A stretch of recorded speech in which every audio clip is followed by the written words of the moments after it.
Hey, all right, so today's my 52nd birthday.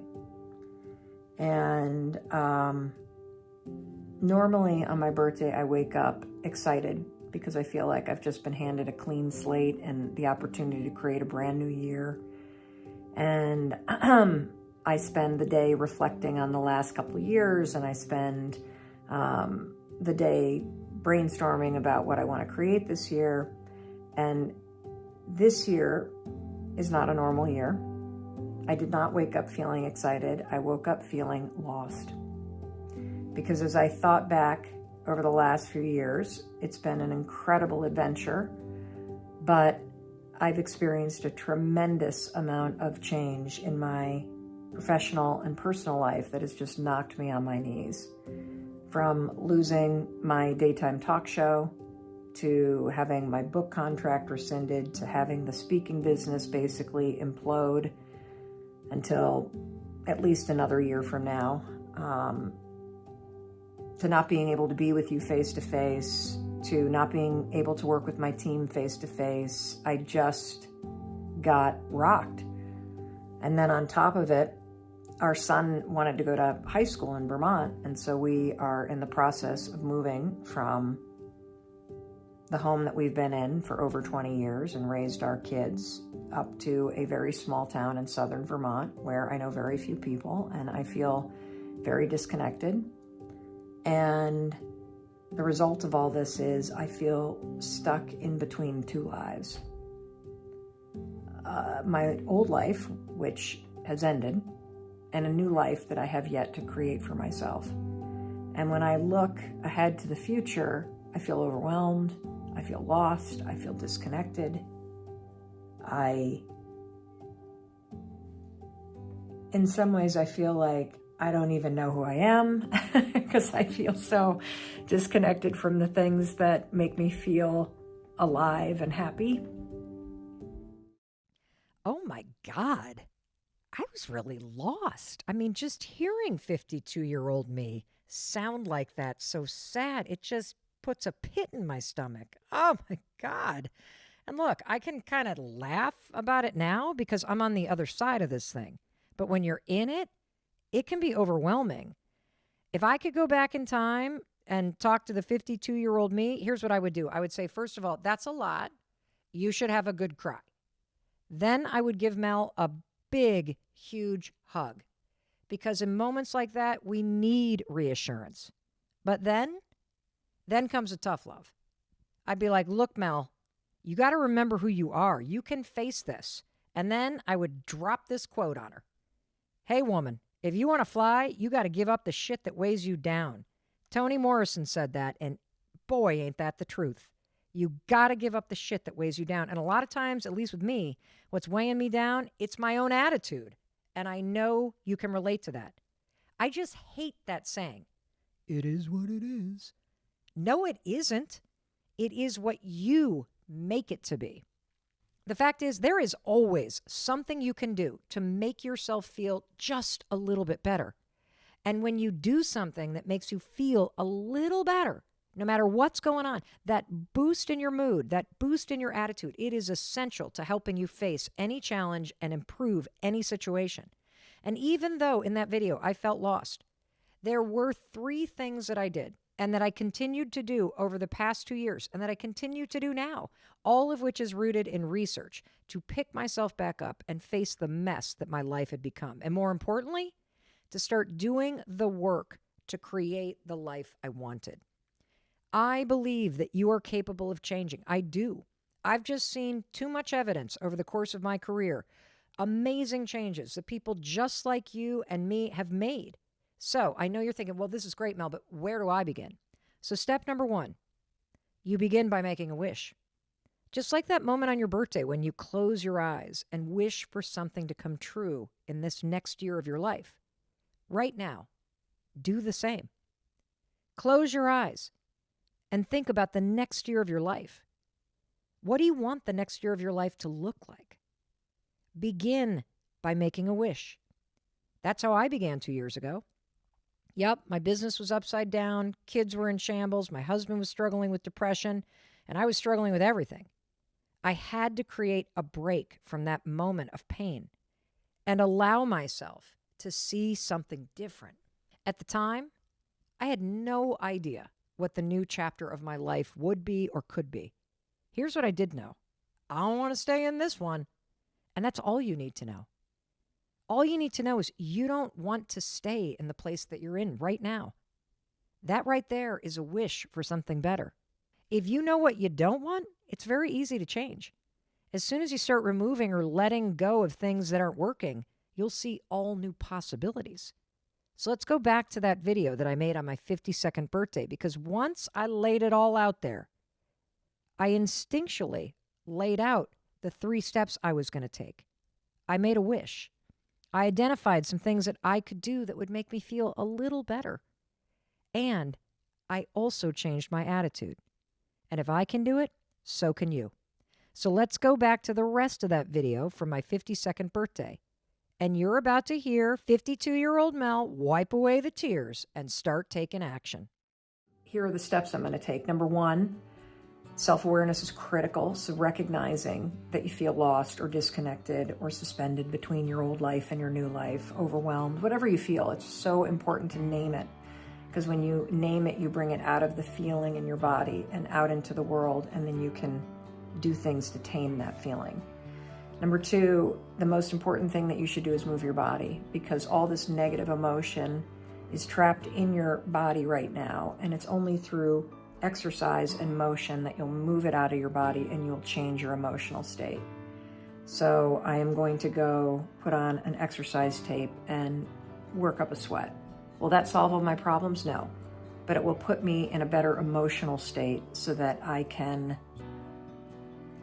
think more clearly and more optimistically and start to see solutions. Number 3, the best advice about happiness is happy people do things that make them happy. And so after you move your body and you change your emotional state, do one thing that makes you happy. And for me, I'm going to go out and buy myself some beautiful flowers. I've been doing a lot of writing this morning, just dumping all my thoughts onto paper. And I think journaling out your thoughts is a really important thing to do when you feel stuck or overwhelmed or suspended. And then finally, continue to remind yourself that this is temporary. This is temporary. This moment is temporary. These feelings are temporary. This feeling of stuckness and overwhelm is temporary.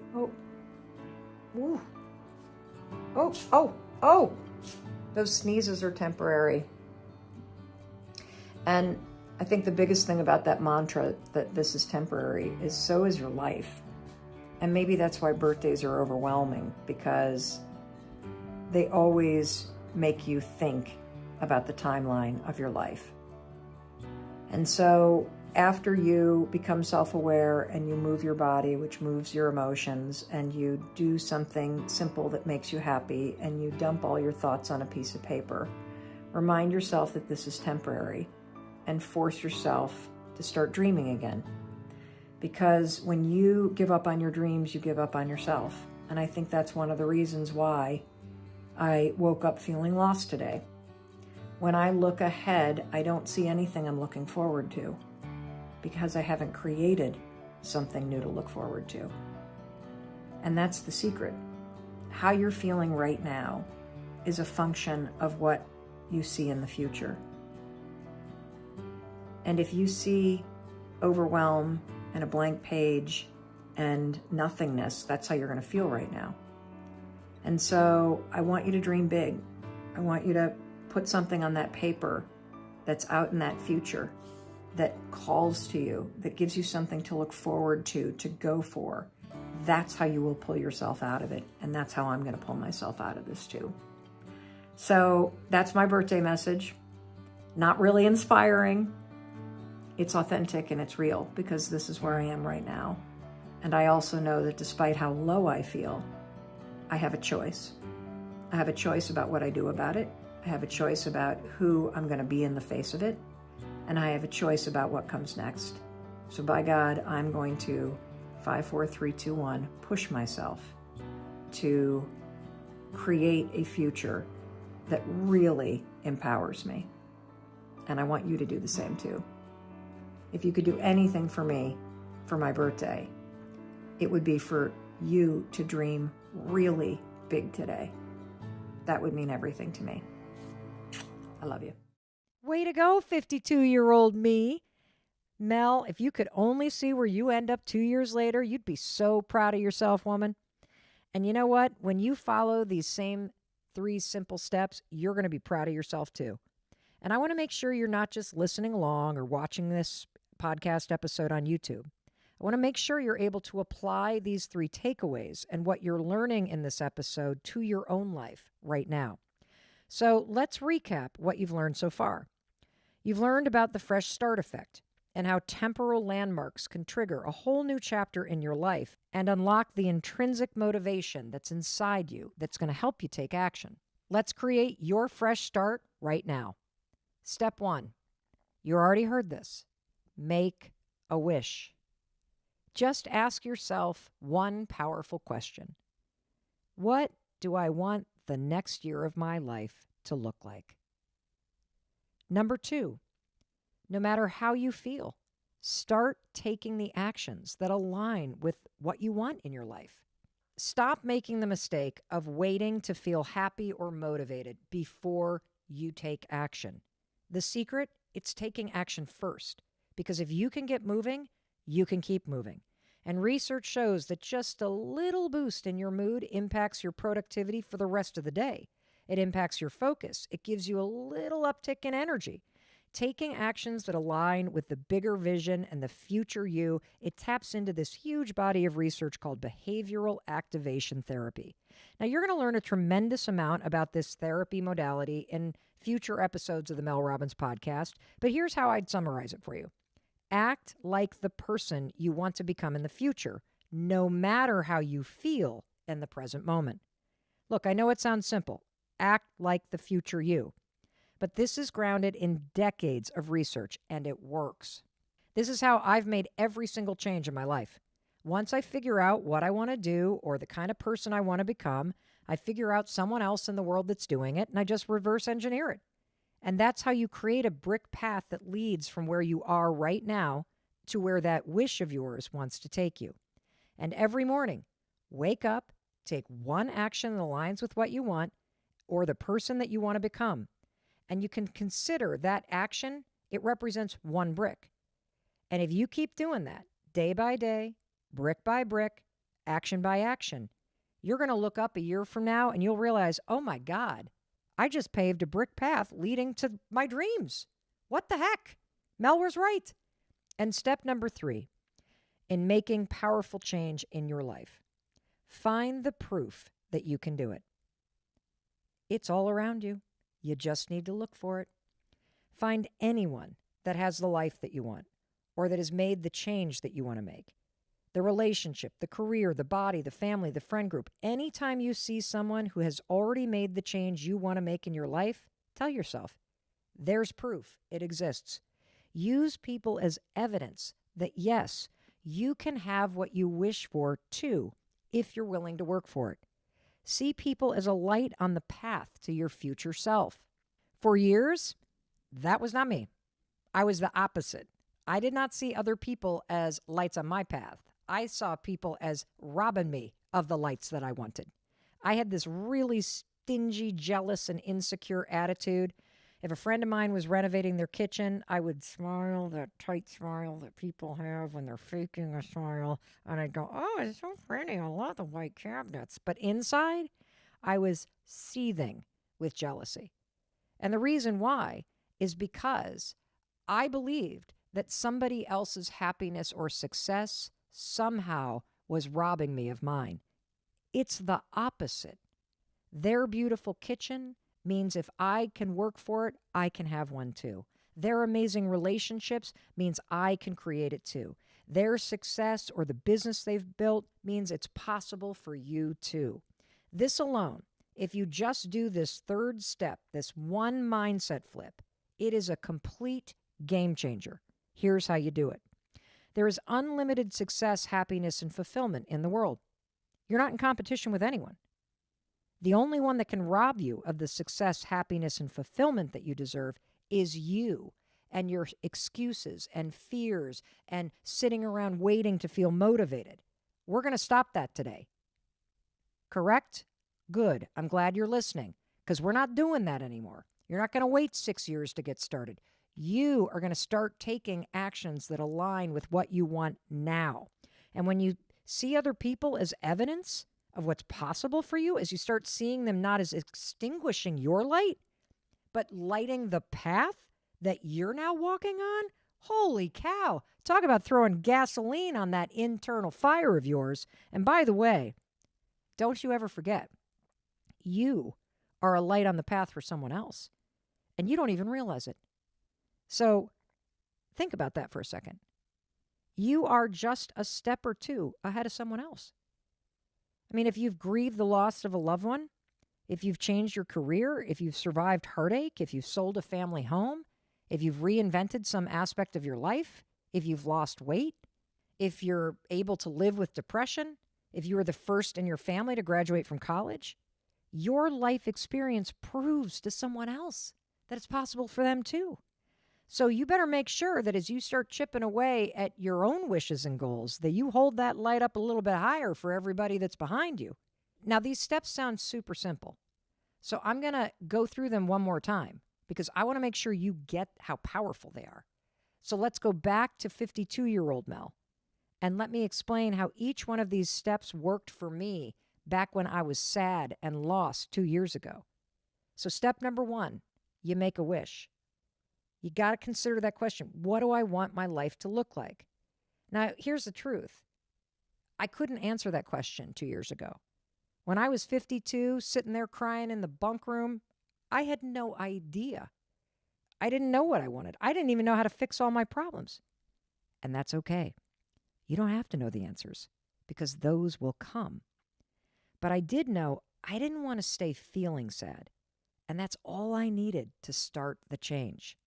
Because step 2 is, once you know one small thing, I don't want to feel so sad. I don't want to be lost on my birthday.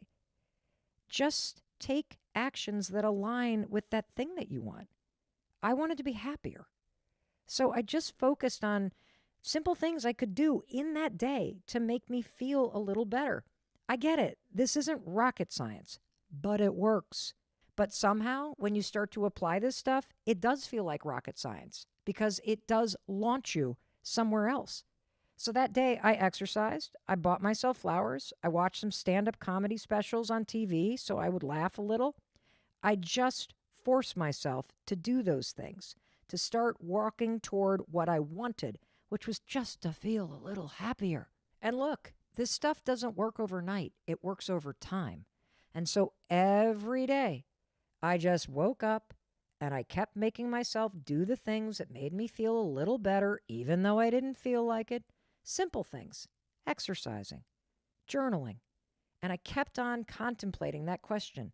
What do I want my life to look like? And over time, day after day, brick after brick, as I added in positive forward action, aligned with feeling a little happier, and as I started to let go of things that were bringing me tension or sadness or friction, the answers started to emerge. I didn't want to travel so much for work. I didn't want to miss out on my son's high school the way I missed out on our daughter's high school experience. I wanted to get reconnected at a really deep level with my husband. I wanted to have time to see friends again and do things in the community. I didn't want to feel so damn busy and burnt out. And I didn't want to fall asleep with a to-do list on my mind and wake up every morning panic-stricken because of how much I had to get done. I wanted to simplify my life and get serious about being happier and more content in it. And as you ask yourself the question, what do you want your life to look like? Be patient. As I got clearer about what I wanted, and then I aligned my actions with that new vision, I started acting like the person I wanted to become. Simplifying means saying no.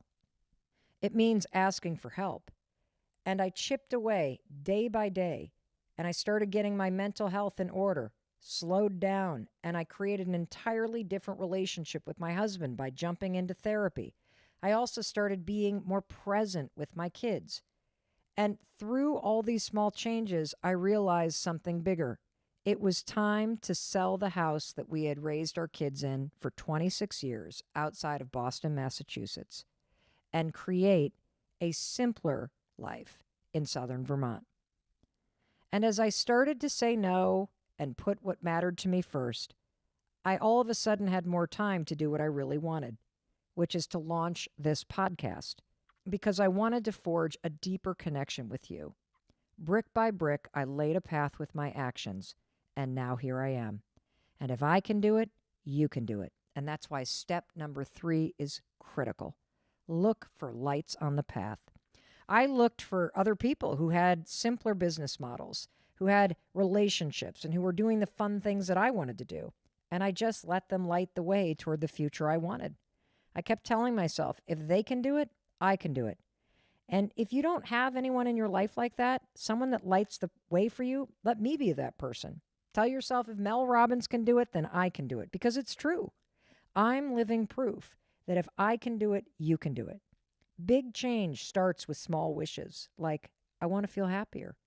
And tiny actions lead to massive transformation over time.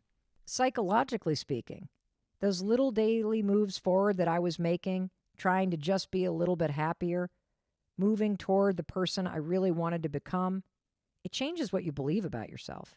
Because doing the small things every single day, especially when you don't feel like it, it proves that you do have a choice about what you do and how you feel. And eventually, as you do the small things that make you feel better and better and better, you will feel better and better and better. And as you see yourself taking these little actions, you start seeing yourself taking control. And the momentum, the pride, and the confidence builds inside you. That's what happened to me. And I know the same will be true for you. And I have proof that this works. So yesterday, check this out. I got an email from a woman named Danielle. And guess what she was writing me about? She was writing to tell me about a year ago, she stumbled upon, guess what video? Yeah, you guessed it. The one I made on my 52nd birthday. I mean, come on, what are the odds? I was about to start taping an episode about the same video, and now suddenly I'm getting an email from a stranger telling me, oh, by the way, Mel, I saw that video on your 52nd birthday and I followed the steps in it, and now my life has changed. What are the odds? Those are magical. And I always pay attention to that kind of stuff. So I reached out to her. I talked to her on the phone. And now I want you to listen to her read the email she sent to me yesterday. I just love this kind of stuff because it all connects. And before I play it, I want to warn you that this may be triggering for you to hear. Because when Danielle stumbled upon that 52nd birthday video of mine, she was in a way worse place than I was up in that bunk room. She was thinking of ending her life. Your birthday saved my life. The video you made on your 52nd birthday was the first Mel video I had ever seen. And it was the last day of my life, or it would have been. A couple years previously, I had made a pact with one of my best friends that if either one of us were thinking about suicide, we would call one another. And we would talk as long as we needed. And at the end of the talk I had with him the night before, he made me promise him that I would give my life 24 more hours. Because a day can change everything, is what he said. And the next day, late afternoon, waiting for night to come, YouTube said I should watch your video. And I promised my friend 24 hours more, which I spent largely watching your videos. And I'm still here. You know, and it sounds a little bit even silly, but I remember at one point in the video when she just, she got to the point where she had laid it all out there, how she feels and what's going on, that she said, so this is what I'm going to do. I'm going to go out and I'm going to buy myself some flowers.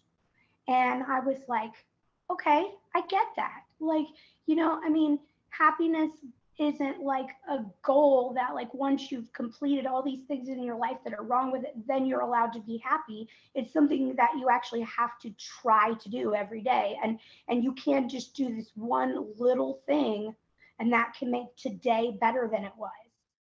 I mean, come on now. Don't you just love Danielle? And look, over the past year, Danielle has been slowly chipping away at creating a better life. just like I have for these past 2 years and just like you're going to do now that you've listened to this episode. See, doing the little things every single day that align with where you're going and who you want to become, that's the secret. It works. The bottom line is you have the power to change your life, period. You have to act like the person you want to become before you feel like that person. And if I can do it, you can do it. Plain and simple. There are things that are locked in your heart and your mind and soul that are calling to you. Stop denying it. There are changes that you want to make. Stop ignoring those changes. The whole point of this episode is to get you to not only believe that change is possible for you, but to start taking the steps to make the change a reality. I want you to claim what you want by the end of this episode. I want you to close your eyes and envision something amazing in this next year of your life because, yes, you can change.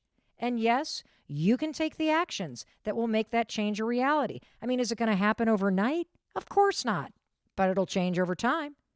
And if you can make today just a little better, guess what? You can make tomorrow a little better.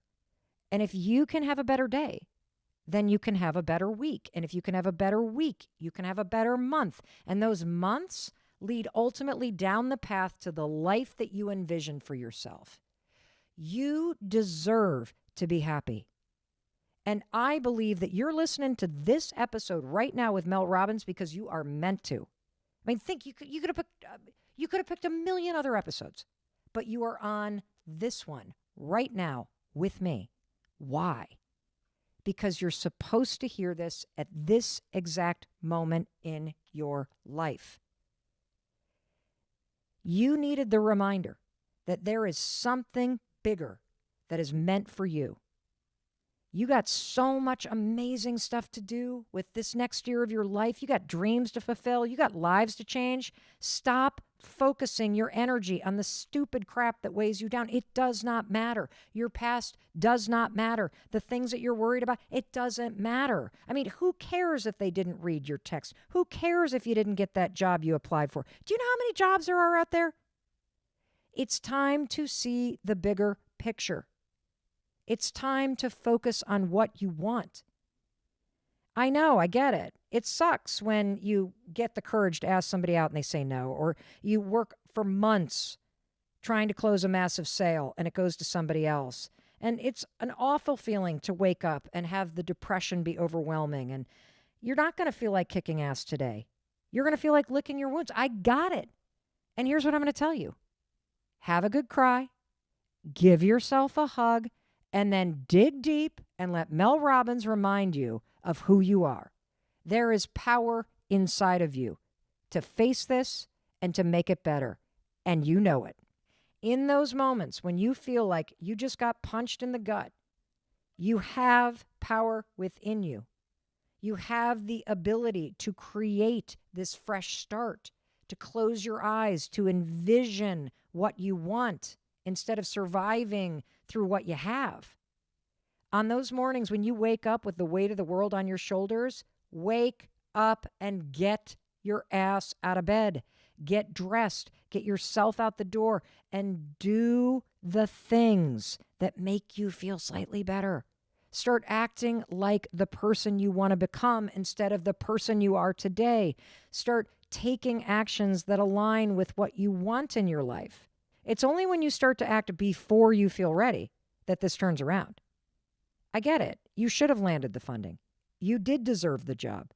It does blow when you don't get into your dream school and your best friend does. But you know what? That's not going to stop you from getting what you want because you are going to pick yourself back up. You know that this is going to pass. You know that through your actions and your attitude, you can change where you're at. And you know that you can make yourself feel a little bit better no matter what you're facing. And you can't tell me otherwise. Every single day when you wake up, the clock resets, the past expires, and the future, it is yours to create.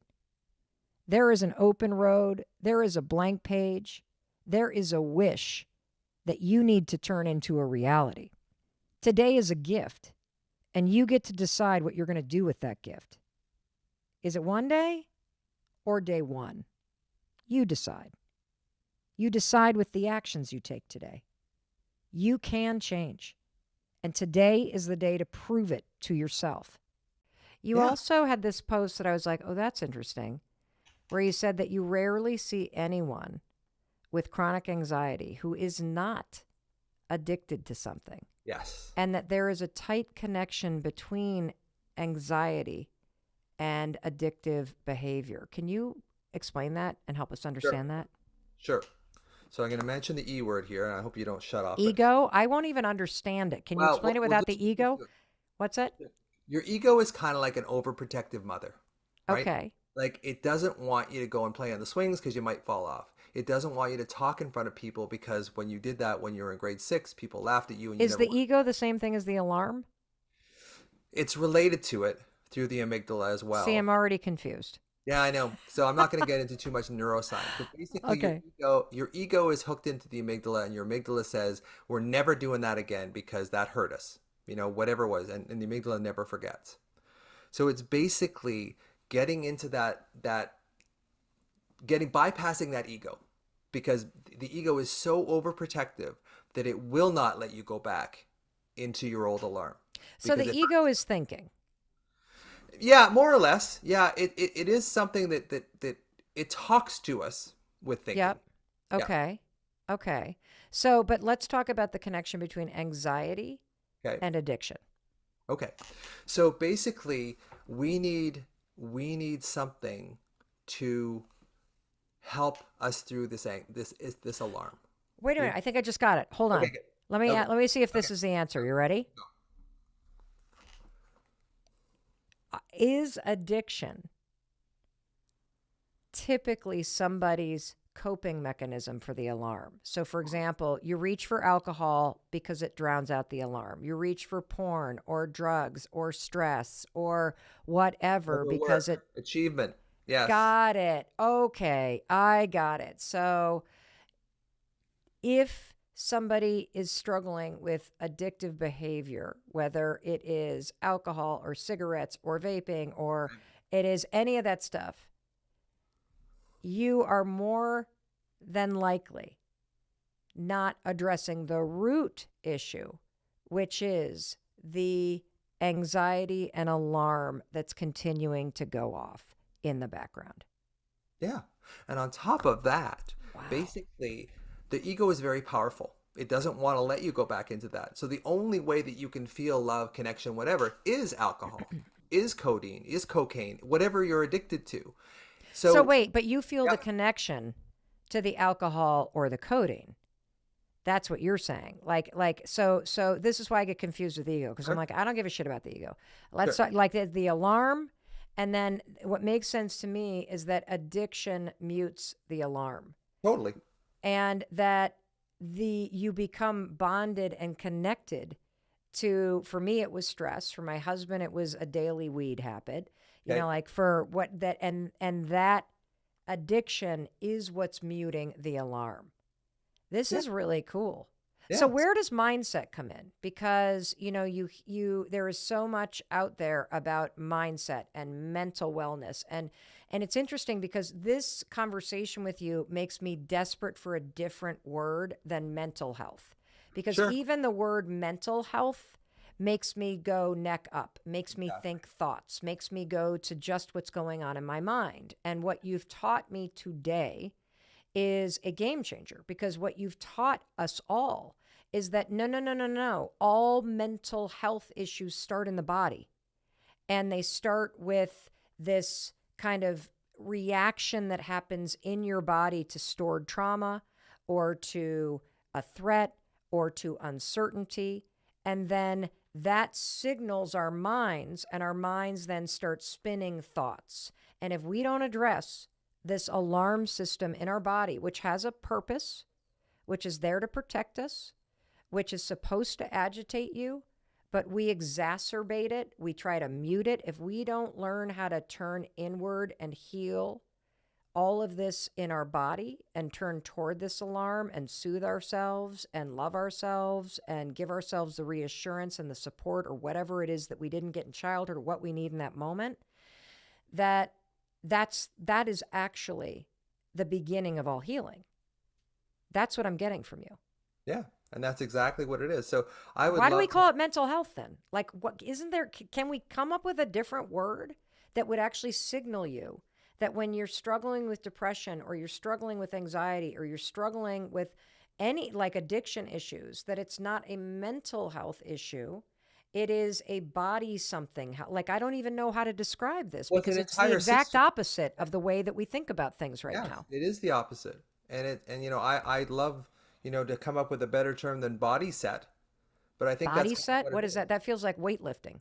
Well, no, well, it's like mindset, body set. Like Oh, what is the mindset. place Well, I in your didn't think of body? that. Can you regulate your body? Because if you regulate your body, your mind will get regulated. If you regulate your mind, your body might get regulated. So what I'm saying is that if you go in through the body, your body's much more likely to relax your mind than your mind is to relax your body. Because you can say, hey, relax, hey, Oh, calm whoa, down. whoa, whoa. Did you guys hear that? That was a wake up call for me right there. You were just dropping freaking knowledge, Russ. Okay, hold on. I'm going to state this again. And now I have menopause brain, and so I've just forgotten what I said. You said something like your body, if you regulate your body, it will Yeah. regulate your mind. But It's if you much more regulate effective. your mind right, it'll you say it because you're the one who said it. Yeah, it's much more effective to regulate your body first, which will automatically regulate your mind, than to try and regulate your mind to regulate your body. Because your mind lies to you all the time. Your body never can. Is this why exercising is such an effective thing to do when it Partly, comes to anxiety and focus? partly, but there's something beyond exercise. There's something within the somatosensory cortex, or the part of the brain that controls our movement and our sensation.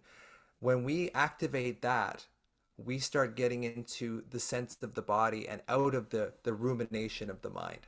And So so by that's one of the, activating that, is that what you're saying? You can activate that part by doing the exercises you've already talked about in terms of locating where the alarm is and then finding a neutral part in yeah, your body, breathing into it.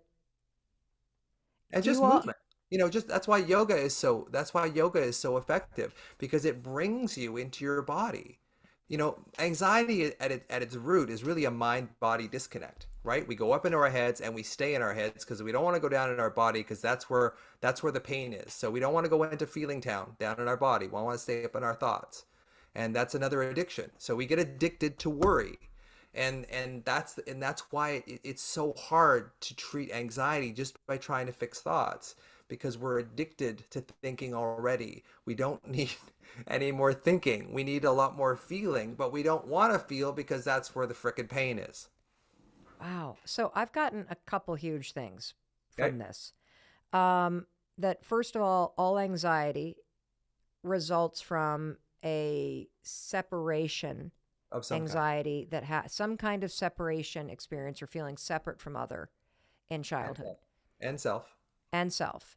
But what you just said too was really interesting, which is our response to that alarm or that feeling of being separate from self or separate from others or attacked by others or whatever, is that we actually do separate from ourselves. Anxiety and the alarm system, the way that most of us respond to it is to separate from our bodies, go up in our heads. And the way to quiet the alarm and ultimately turn it off is to come back and join in with yourself and come back to where the alarm is sounding off in your body and then find a neutral or safe space in your body where you can draw your attention and breathe into back and forth and back and forth. And that when you quiet the alarm and when you go toward it and soothe your own body, that is the step that you need to take if you want to heal this.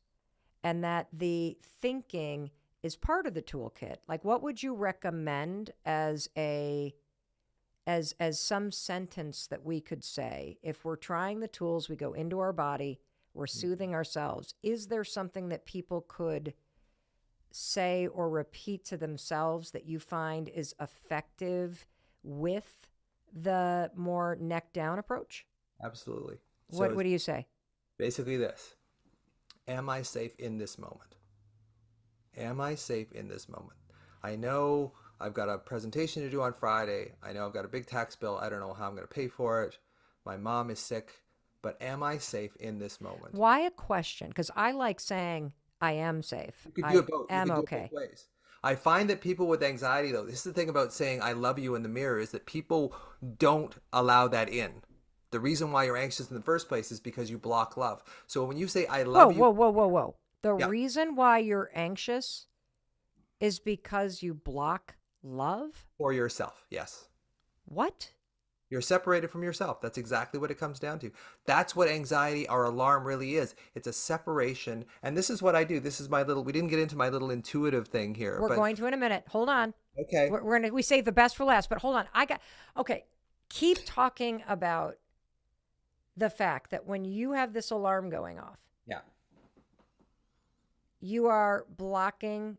Like, just say it again. I'm processing, hyper processing now. I'm just like, oh my God, I think I got it. I think I got it. That literally your alarm is asking for love and reinsurance. Absolutely. And when you go into your head, you block yourself from receiving it. Yes. When you go into your body and you breathe into the alarm and soothe yourself, you are actually giving yourself love. Yes. Holy shit. And a lot of people with anxiety, just they're uncomfortable with love in the first place. I'll give you a very quick example from my own life. So my dad, before I was 10 years old, was this wonderful guy. Like, he was so, connected to me and nurturing, taught me how to hit a ball, play chess, all this kind of stuff. Very, very connected to him. And I loved him greatly. And then as I got to be a young teen and his schizophrenia got worse and worse and worse, and he became suicidal and a bunch of other things, I withdrew from him because to see him in horrible depression was just too painful for me. So I blocked my love for him because it was just too painful to feel it.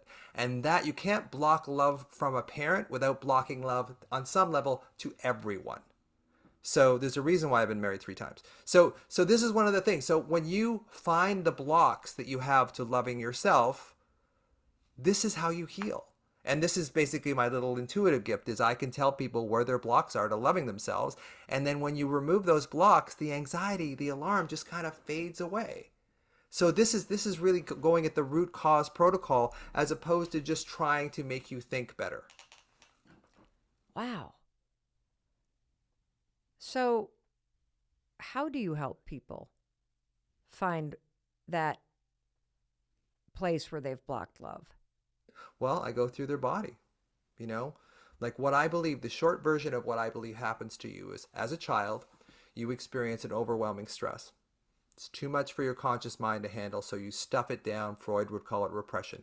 You stuff it into the unconscious. And the body keeps the score, just like Bessel van der Kolk says. So because the body is a representation of the unconscious mind, and the unconscious mind is where these old, damaging programs are stored, they'll show up in the body. So I will find in your body where you feel that alarm and reverse engineer it to get into the same room with those unconscious programs, and then I can change them. Wow.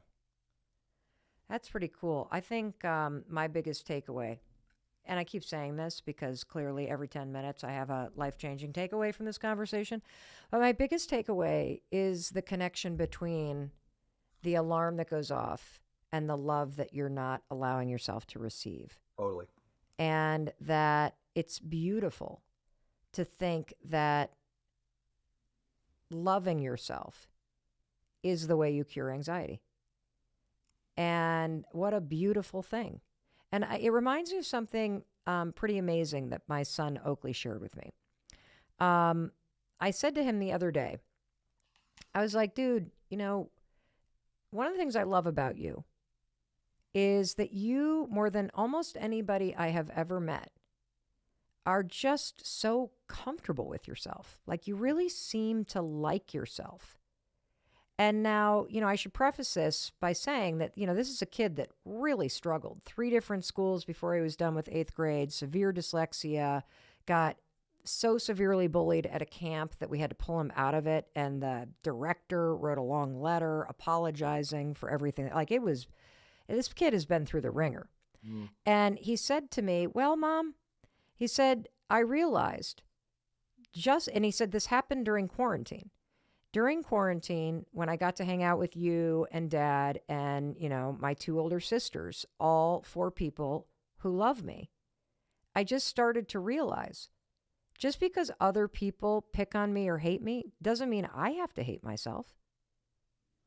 Like I could actually just like myself. Like I could really just allow myself to love myself. And I got to be honest with you, from that moment, I can really almost pinpoint that during the pandemic, like this kid's chronic anxiety was gone. He developed this very positive attitude, and it all began from this insight around, hey, if the world is not giving me the acceptance and the love that we all are seeking, maybe I can just give it to myself. Yeah. It's incredible. It's absolutely incredible. I never thought about meeting the alarm of anxiety with acts of self-love. Yeah. And that's, it's counterintuitive on some level, because when you're anxious, you don't feel loving. Basically your social engagement system is shut off. You're in survival mode. So when you're in survival mode and survival physiology, you go into the emotional part of your brain, which is, evolutionarily programmed to look for threat. And if there's no threat in your environment, if you're just lying there in bed with the sheets up to your neck, you will find threat because you can make it with your big prefrontal cortex. You can make worries. Well, not anymore, because we now know that the second you feel the alarm go off, 5, 4, 3, 2, 1, you do not go upstairs, you go downstairs. Yep. You go downstairs. Yep. Now, so I love to leave people in action. Obviously, everybody.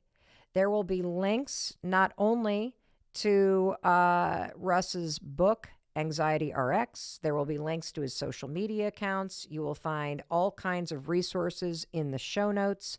But I want to leave people in action. Sure. So, this is one of those incredible conversations that really changes how somebody thinks about a massively overwhelming topic like anxiety and mental health. Now what I want to do is leave people in action with one simple new practice or habit that I want everyone to try every day for the next 7 days.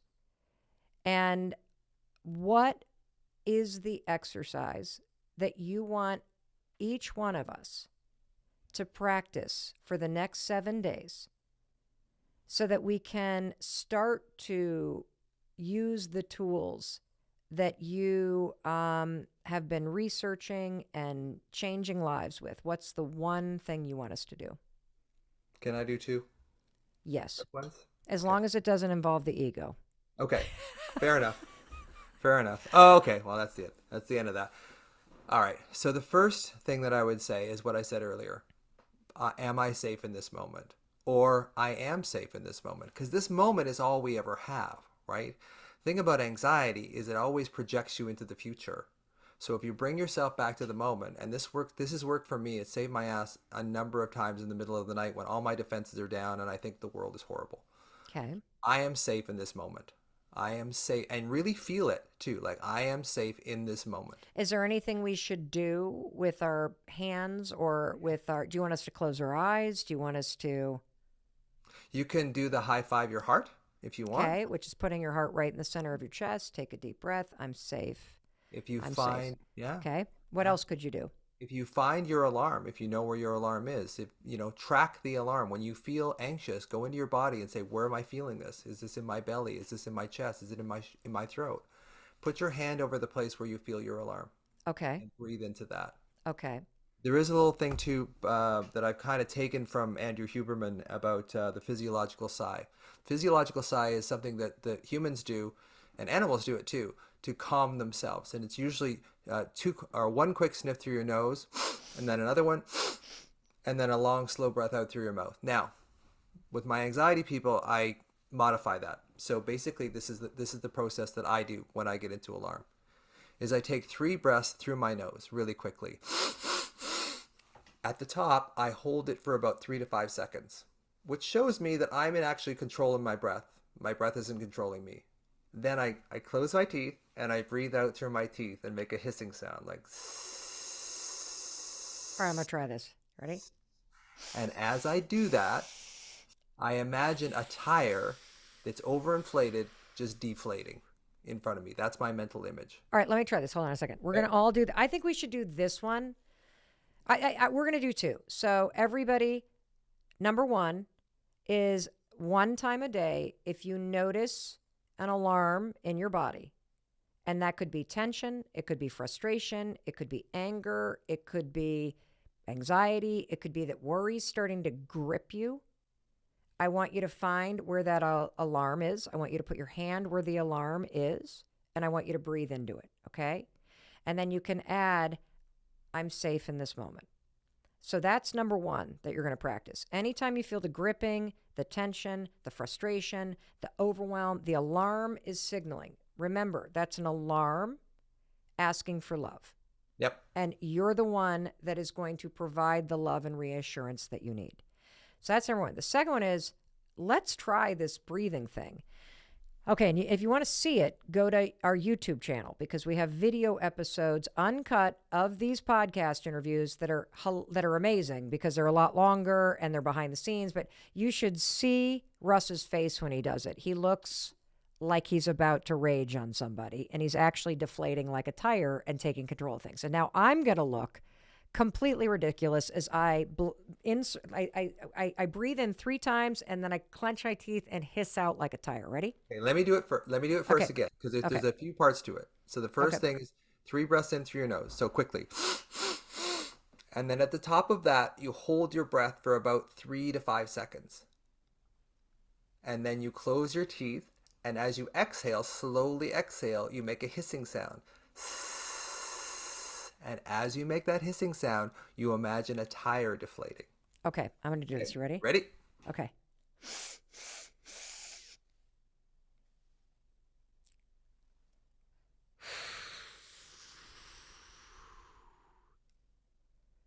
And I want you to elongate that. So the whole thing about the physiological sigh is that you're creating a long exhale.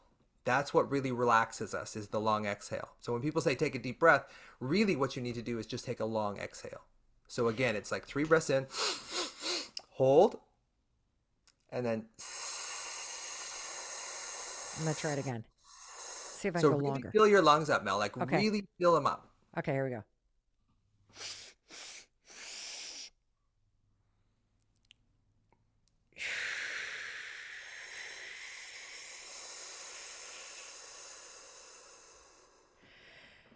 Wow. What's interesting about that is it requires so much focus that you can't really think about anything else. Totally. That's one of the other things that it takes you off your worries. Exactly. And you do feel this sort of relaxing and collapsing feeling inside you. Yeah. Wow. And you Okay. relax your shoulders, relax your jaw. Like there's stuff to it. I mean, I'll make like a YouTube video about this or whatever, or I'll put it on my Instagram.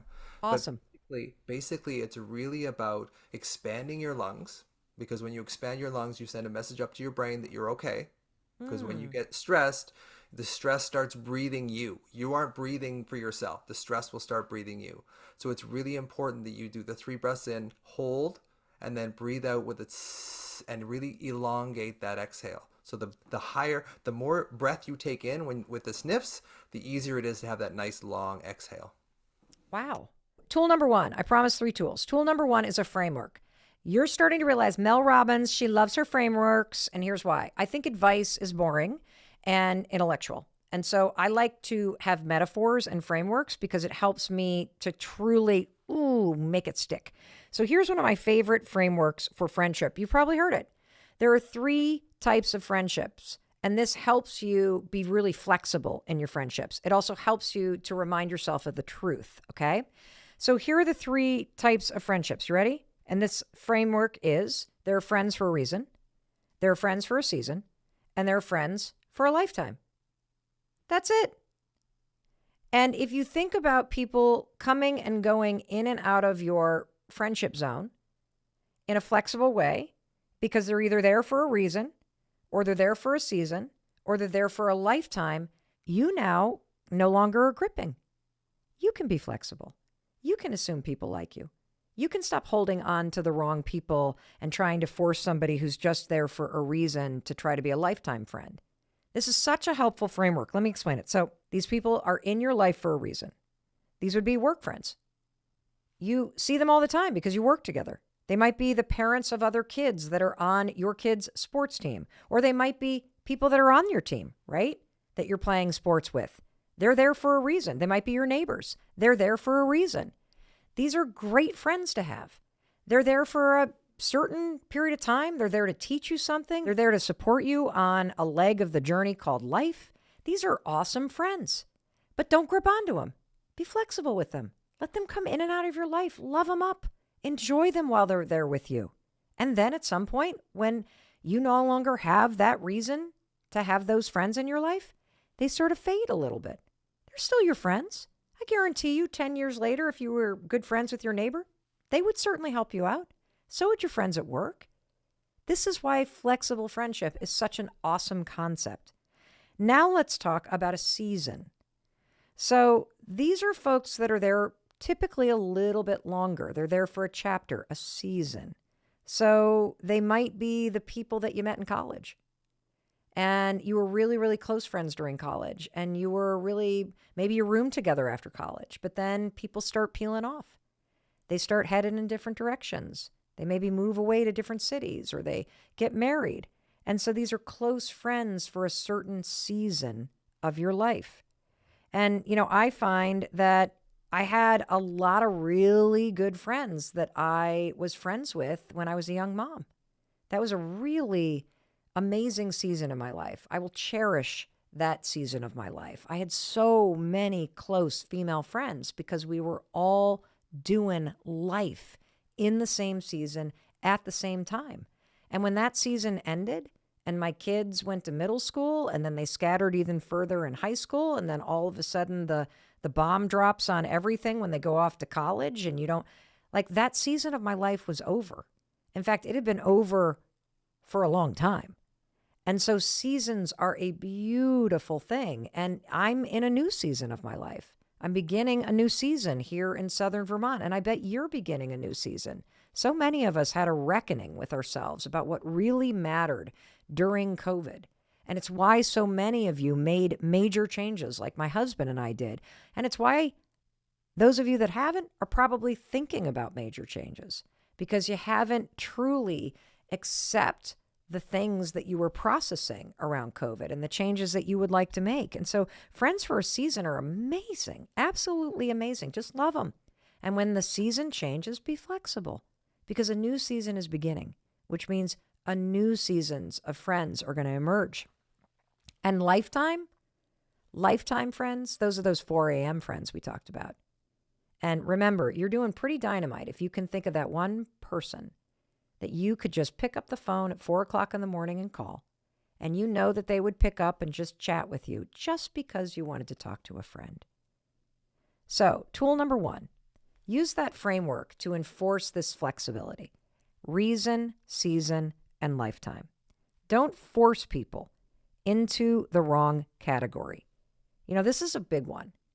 Please stop being mad at people for not being who you want them to be right now. Sometimes some of the most generous and beautiful and loving things that you can do for people is to graciously let them go and let them grow and let them be who they need to be in this season of their lives. Now let's move on to tool number 2, which you are probably going to hate, and that is you need to take action.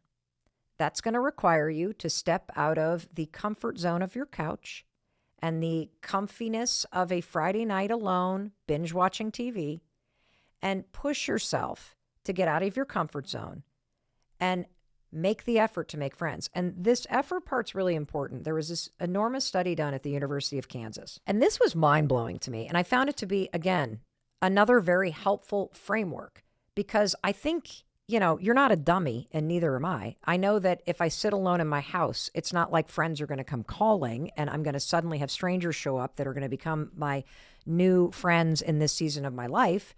I know I need to get out of the house. You know you need to make the effort, but we're not. And frameworks and research help me go, oh, this actually is a big deal. Oh, if I do want to change this and I want to stop feeling so lonely and I want to stop swimming in the toilet of comparison and dislike and insecurity, I got to climb out of the toilet. That makes a lot of sense. But this research from University of Kansas kind of blew my mind because it puts friendship into a timeline, an hours perspective. Making friends, check this out. They studied how many hours it takes to make a quote friend. And this is fascinating. That as a student, it's very different than what it's like to make friends as an adult.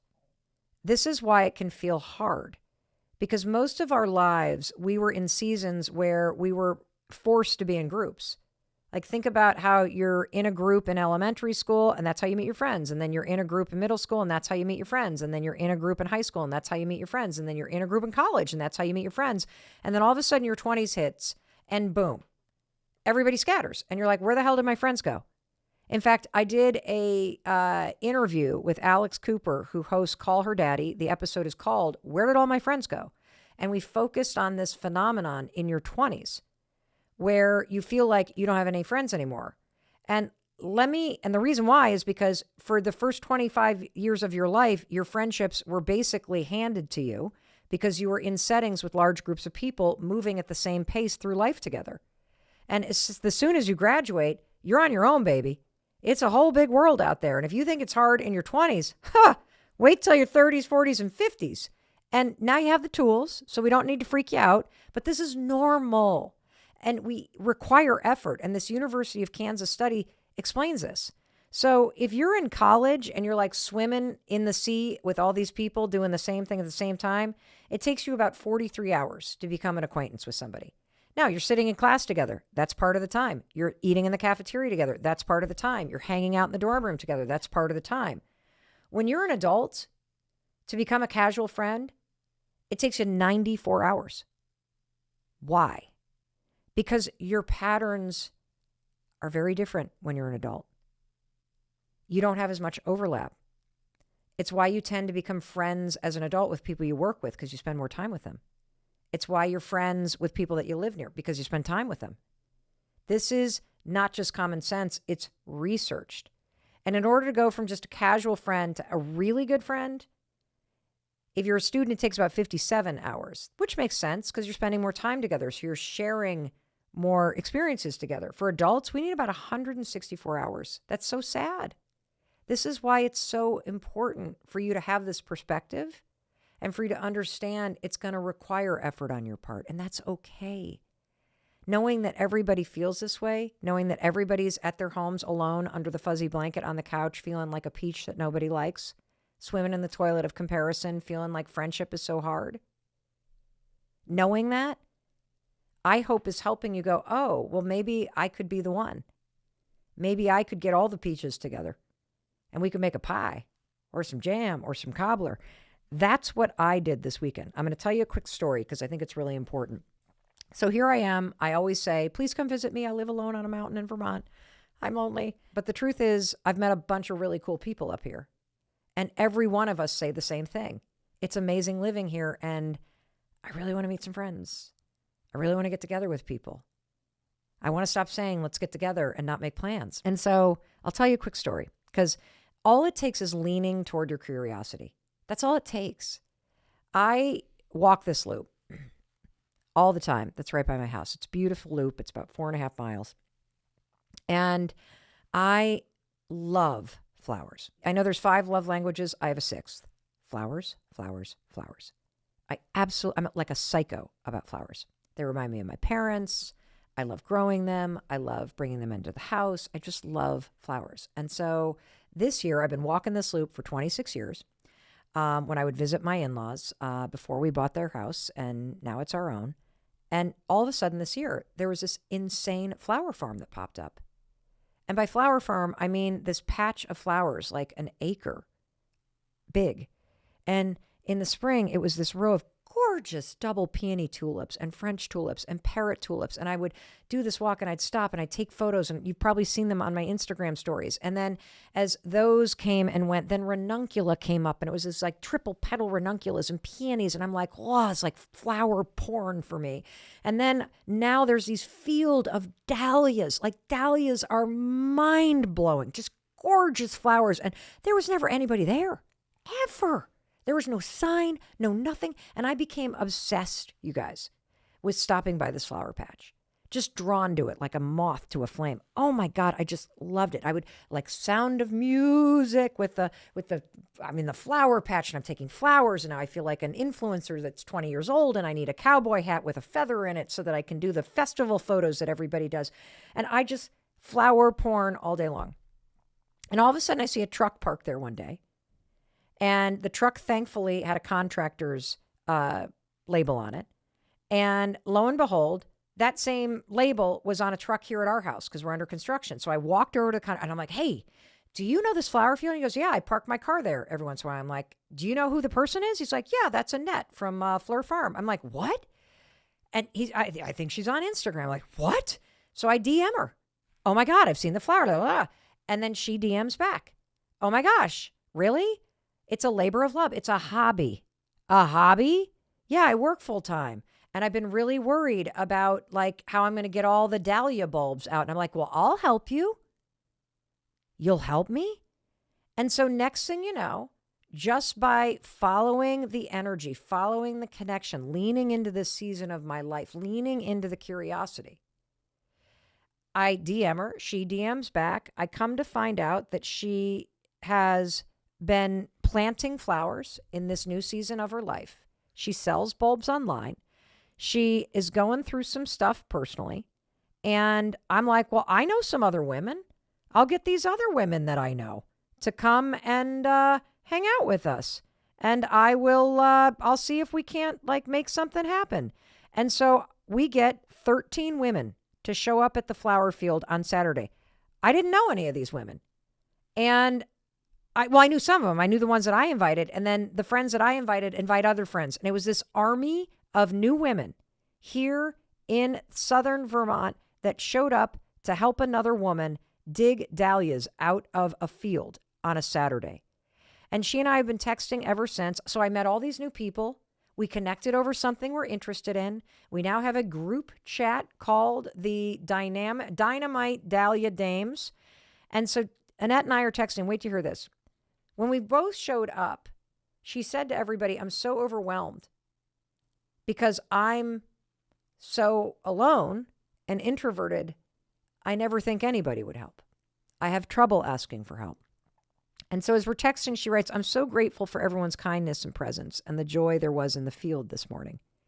It's been a hard and a lonely path thus far, building a vision shovel by shovel, digging my way to a new life.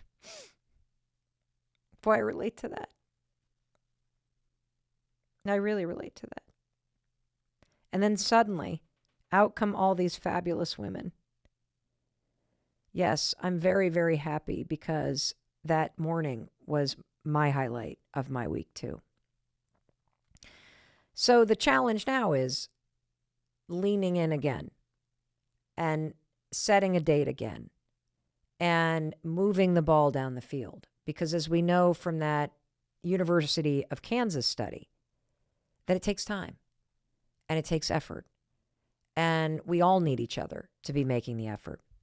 And so the final tool that I'm going to give you is something that is so simple and so impactful. And I have so many friends that now do this that I'm stealing this from. And it's very simple. Every single day, make it a habit to text a friend. Just out of the blue. And if you want to amplify this, take a selfie video. Hey, I'm just on my walk and I was thinking of you. And hey, my dog says hello. And you not only underestimate how much people like you, you underestimate how much it means to somebody when they hear from you. This isn't just me. This is research that was covered in the New York Times recently about how receiving an unexpected text from a friend makes you immediately feel connected to that person, and it makes the friendship stronger. Make it a practice every single day as you start your day to reach out to one friend with a random message. In fact, I want to share one with you. So I love my friend Glo Antonimo, and she's an incredible author and podcaster and just puts out incredible content and motivational speaker, and I learned so much from her. And she is so great about this. I want you to listen to this random message that popped in my phone literally a month ago. There was her beautiful face just sending me a video message, and I'm going to play it for you because I want you to listen to it as if she's sending this to you. Mel, hello. It has been almost a month since our last video message. I was reading one of my daily devotional type books, and I thought of this, and I'm like, who can I send this to? And you came to my heart, so I'm going to read it out loud. You are human. You will make mistakes. Hopefully, you'll make a whole lot of them because that means you are trying, and trying means you are fully alive. It also makes life a hell of a lot more interesting. So here's to making more mistakes. Here's to living, and here's to appreciating the ebbs and flow of life. You know, it's hard for us to like maintain equilibrium. Like we try to go through life chasing and seeking comfort and just staying happy and staying positive. But sometimes in those moments and in those seasons and those valleys of depression or sadness, you know, we're meant to get something from that. And then when we come out of it, it's like we have so much more appreciation. So no need to respond. Just wanted to bless you with this message. Thinking of you, sending you love. High five. That just like makes you feel good. And so here's what I want to tell you. I want to tell you, I love you. I believe in you. And I believe in your ability to stop telling yourself these lies and to really embrace the truth. The truth is you deserve amazing friendships.